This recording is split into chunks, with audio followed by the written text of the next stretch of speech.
अस्सलाम वालेकुम। उम्मीद है तमाम लोग खैरियत से होंगे। आज हमने इलेक्ट्रोकेमिस्ट्री के बारे में डिस्कस करना है।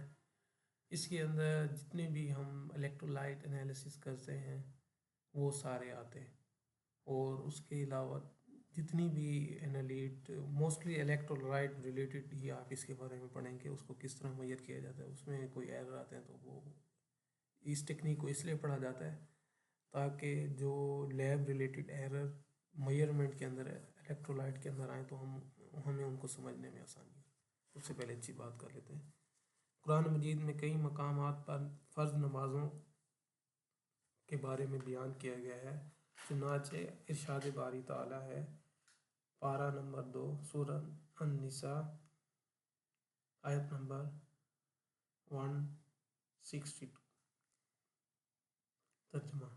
और नमाज कायम रखने वाले और ज़कात देने वाले और अल्लाह और क़यामत पर ईमान लाने वाले ऐसों को अन करीब हम बड़ा सवाब देंगे। एक और पारा नंबर 2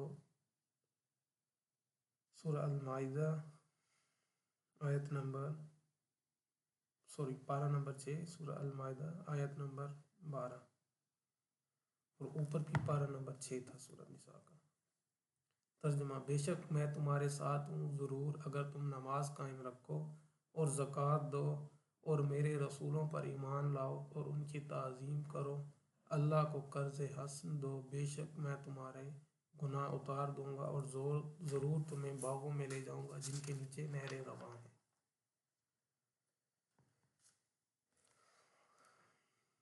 हज़रत सैयदना अब्दुल्ला बिन उमर रज़ी अल्लाह तआला अन्हु से रिवायत है कि अल्लाह के आखिरी नबी मक्की मदनी मोहम्मद अरबी सल्लल्लाहु तआला अलैहि वसल्लम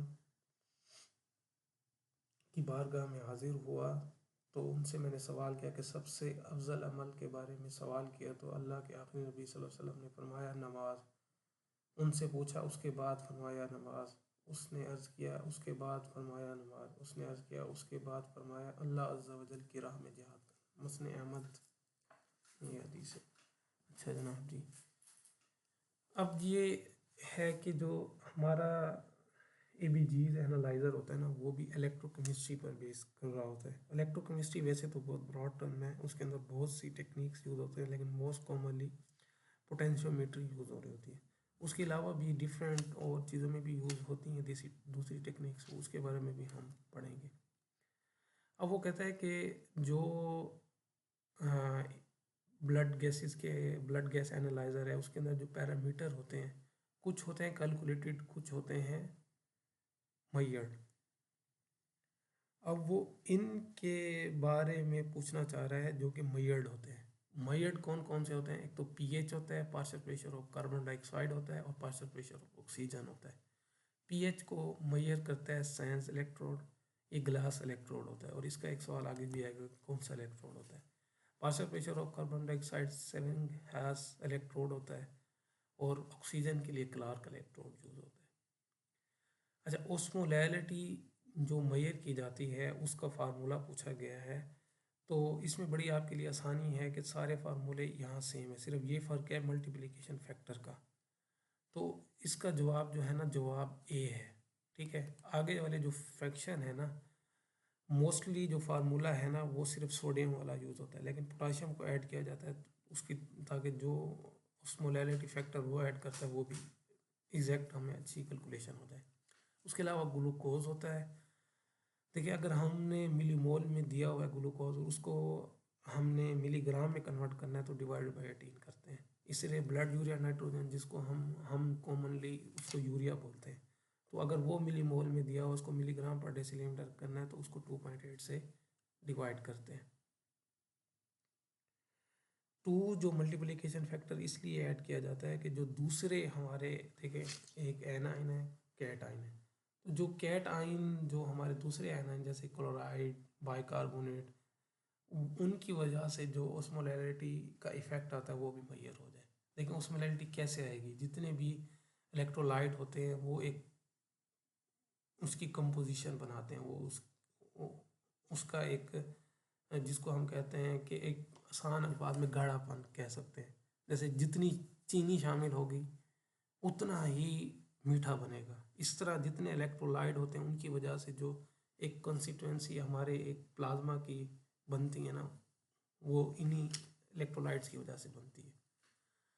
अच्छा, पोटेंशियोमीट्री जो है ना, पोटेंशियोमीट्री ये पोटेंशियल मेजर किया जाता है। ठीक है, कैसे मेजर किया जाता है? दो, एक इंडिकेटर इलेक्ट्रोड होता है और एक रेफरेंस इलेक्ट्रोड होता है। उन दोनों के दरमियान कितना पोटेंशियल डेवलप हुआ है in the presence of nearly zero current measure किया जाता है। देखें, इसका जो जवाब है मेरे ख्याल में जो ज़्यादा ब्रॉड टर्म और अच्छा जवाब है वो उसका बी है, लेकिन आपकी की में ए लिखा हुआ है वो भी ठीक है, लेकिन इट इज़ वेरी स्पेसिफिक। ये एक उसका एक्स्ट्रा करेक्टरिस्टिक्स है। मतलब अगर बेसिक की बात करें तो वो एक गैल्वेनिक इलेक्ट्रोलिटिक सेल है, लेकिन उसको आयन सेलेक्टिव अगर हम रखते हैं उसके अंदर एक एक्स्ट्रा फीचर डालने के लिए, ताकि वो सिर्फ सिलेक्टिव आयन को ही रिस्पॉन्ड करे। अच्छा, इसमें एक और फिर सवाल आ गया है कि इनमें से कौन सा एबीजीज के अंदर डायरेक्टली मेजर होता है। देखिए, हम ऊपर पढ़ चुके थे कि डायरेक्टली मेजर कौन कौन से होते थे। हमारे पास कार्बन डाइऑक्साइड, ऑक्सीजन और पीएच यानी कि हाइड्रोजन आयन कंसंट्रेशन, उनके इलेक्ट्रोड भी हमने पढ़ लिए थे। लेकिन उसमें इनमें इसने जवाब लिखा है डी, और वो क्यों ठीक है इन दोनों की निस्बत। देखें, जो कार्बन डाइऑक्साइड है ना, partial pressure of carbon dioxide, वो कैसे मेजर किया जाता है? ठीक है, कार्बन डाइऑक्साइड और वाटर का रिएक्शन कराया जाता है तो कार्बोनिक एसिड बनता है। कार्बोनिक एसिड बाइकार्बोनेट और हाइड्रोजन आयन बनता है। जो हमारा ग्लास इलेक्ट्रोड है वो हाइड्रोजन आयन को वो करता है, उसका कंसंट्रेशन मूव करता है, फिर उसकी बेसिस पे हम कार्बन डाइऑक्साइड कैलकुलेट करते हैं। इसी तरह negative log of hydrogen ion जो कंसंट्रेशन होता है ना, वो हमारा पीएच होता है। तो इसमें दोनों चीज़ें हो रही होती हैं साइड बाय साइड, मेजर्ड भी हो रहा होता है और there is a little bit calculation भी। लेकिन जो पार्शियल प्रेशर ऑफ ऑक्सीजन जिसको क्लार्क इलेक्ट्रोड होता है वो डायरेक्ट मेजर करता है, तो इसका जवाब इसलिए यही ठीक है। Most widely use automated type of electrochemicals जो कि इनकॉर्पोरेट किए जाते हैं इलेक्ट्रोकेमिकल एनालाइजर के अंदर। देखें, जो हमारा इंस्ट्रूमेंट होता है, हमारे बड़े इंस्ट्रूमेंट, जब आप कभी केमिस्ट्री के रोटेशन पे गए होंगे वहाँ पढ़ा होता है, तो उसके अंदर आयन सेलेक्टिव इलेक्ट्रोड होता है, लेकिन उसको हम बोलते हैं indirect ISC, indirect ion selective electrode. तो इनमें से जो टर्म ठीक है इलेक्ट्रोकेमिस्ट्री की, वो आयन सेलेक्टिव इलेक्ट्रोड है। बाकी ये तीनों जो है ना, ये ऑप्टिकल टेक्निक्स हैं। ये तीन ऑप्टिकल टेक्निक्स हैं, ये इलेक्ट्रोकेमिस्ट्री की टेक्निक है। Which electrochemical technique measure voltage difference between two half cell immerse in solution. मैंने आपको कहा था कि जो पोटेंशियोमीट्री है वो दो इलेक्ट्रोड के दरमियान पोटेंशियल को मेजर करती है under the condition of nearly zero current, और आइडली ज़ीरो होना चाहिए। इलेक्ट्रोमोटिव फोर्स जो कि हाइड्रोजन आयन की एक ग्लास टिप पर करते हैं, वो किससे होती है? नर्स इक्वेशन से। देखें, जो हमारा इलेक्ट्रोकेमिस्ट्री है, दो इलेक्ट्रोड के दरमियान अगर कोई पोटेंशियल मेजर किया है, किसी में हम करंट मेजर करेंगे, किसी के अंदर चार्ज मेजर करेंगे, वो एक्टिविटी वो उस खास आयन की, जैसे कि हाइड्रोजन की, सोडियम की, क्लोराइड की एक्टिविटी मेजर करता है। उस एक्टिविटी को कन्वर्ट करने के लिए एक साइंटिस्ट थे नर्स्ट, उन्होंने एक इक्वेशन बनाई थी। ठीक है, वो उसका काम क्या था कि वो मेजर करती थी जो कंसंट्रेशन हमने मेजर की है, सॉरी, जो एक्टिविटी हमने मेजर की है उसको वो कंसंट्रेशन में कन्वर्ट कर देती। देखें, हमारे लिए कोई सिग्निफिकेंट नहीं है कि हाइड्रोजन की कितनी एक्टिविटी है, आयन कितनी एक्टिविटी एग्जर्ट कर रहा है। हमारे लिए जो वैल्यूएबल है कि उसकी कंसंट्रेशन कितनी है।